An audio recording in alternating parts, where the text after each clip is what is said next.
dear colleagues, after so much high sciences, I would like just to present you some very simple, easy, tiny device which we developed in the last years, and we are using it, and I report on our results. Every description of the bladder installation starts like this. Let's take a catheter, or use a small catheter, or take a narrow tube, and so on. So this is the first step promoted if somebody uses instillation therapy. But catheterization has always side effects. The most important side effects are the mechanical lesions of the superficial layer of the urethra, causing pain, or in some cases even rough lesions, for first of all in male patients, or infection can be in a higher rate, and pain always after such a catheterization, more or less. It's another point that the instilled agent, as we also heard, sometimes irritate the bladder, but it is not to compare with the catheterization itself. Patients are very, very afraid of catheterization, and many patients don't let the treatment by catheter because they are being afraid of the pain caused by this. Is really the catheter so mandatory for this procedure? If we look in the practice of retrograde ureterography, where we fill in contrast agent retrograde way naturally into the urethra, and we found that after at a higher pressure over the retrograde sphincter opening pressure, the contrast agent flows back into the bladder. It happens at patients, male patients, approximately at 60 centimeters of water, at women already at 30 centimeters of water, but this pressure is not a high pressure, it can be simply reached. And if it works in retrograde ureterography, why shouldn't it work in instillation therapy? And so I can show you the conclusion.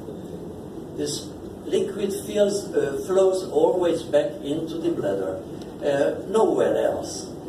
If you don't give it very quickly with high pressure, then it doesn't cause any pain or any damage to the surface.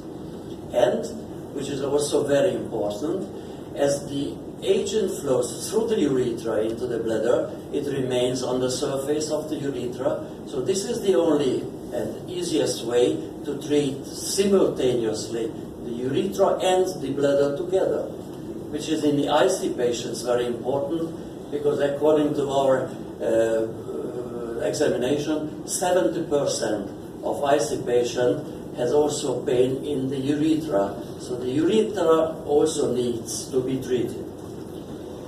Here you see what is the solution, what is our recommendation. We developed a small adapter over the syringe, which comes between the orifice and the syringe, and it permits drop-free instillation into the urethra. Also in both genders, in female patients and in male patients too. I just very briefly show you the different steps, how this present form of this device developed. We are now at the 6th generation of adapter. The first one was quite simple. It was made from hard material, but it also worked. Here you see some photos. The first one was made from metal, then from hard plastic, and the plastic had different form, but all fitted on Luer lock and Luer slip syringes as well, as you see there. With this first type, we had a preliminary result which we reported in Rome 2015.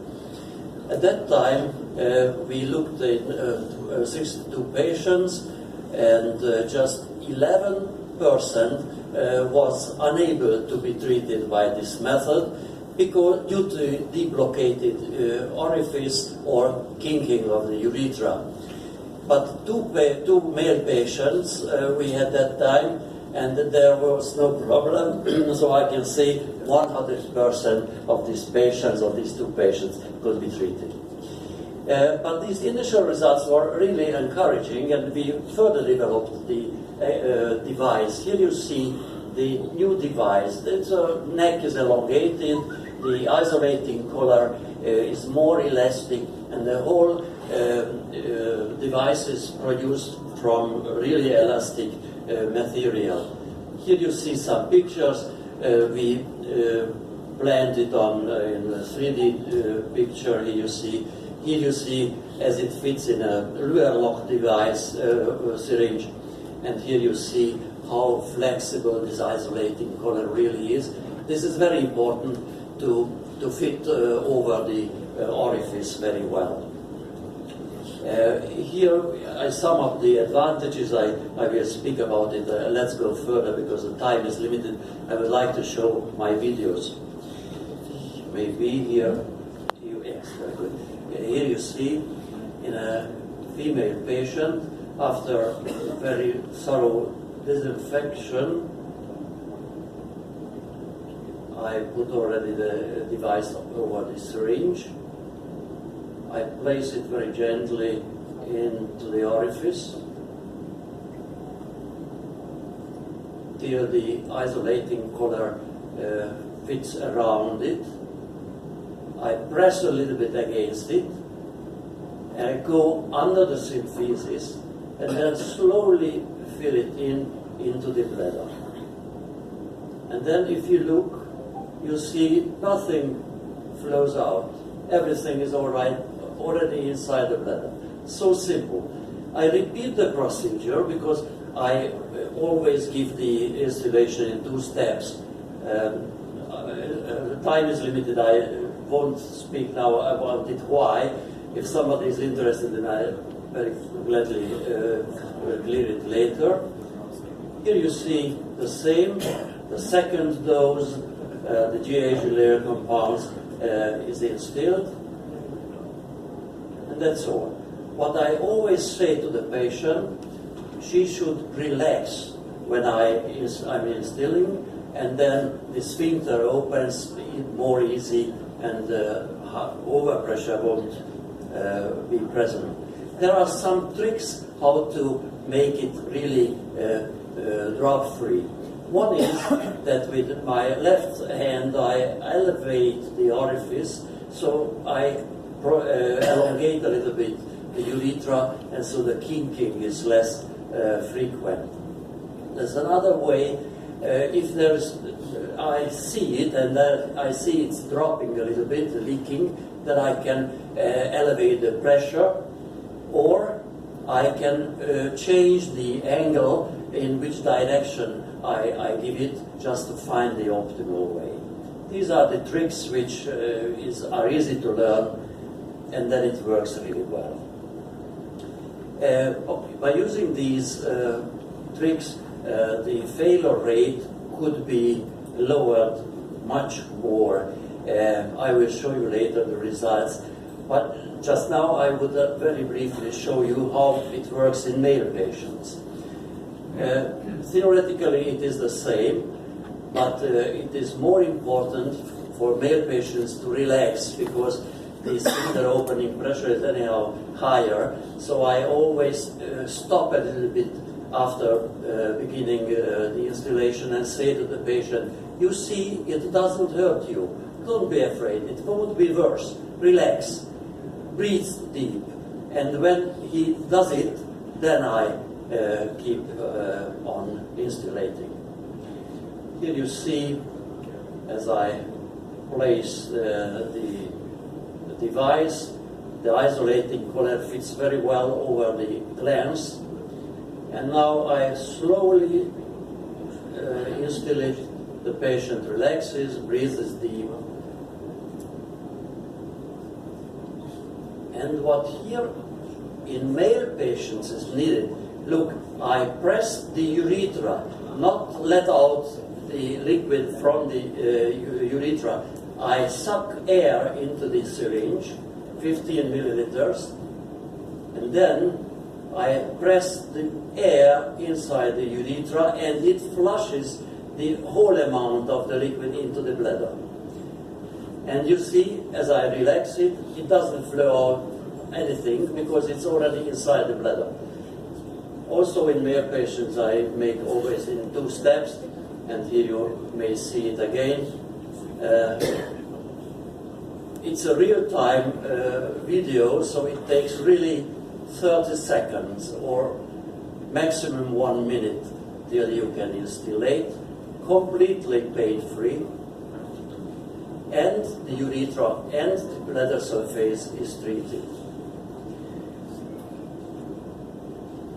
Okay. Now air again. This doesn't cause pain, and if I give a little bit more air and it goes into the bladder, it doesn't gives any problem. The next urination, at the next urination, the patient can empty. Also, the air comes out. It makes just such strange feeling, nothing else. So till then, in the last 3 years, we had already over 2,500 treatments made by this method. We had no complications, in no patient any pain or trouble. So we could reduce the previous 11% of failure rate to 1.5% in female patient. And now we had 14 patients, male patients, and all male patients were treatable very well. Just theoretically, stricture of the meatus can inhibit this procedure, or if the patient has hypospadiasis, then it is impossible to perform this treatment. In all other cases, it's the best way of treating bladder and urethra together. Simple equipment which is already produced and available. Thank you.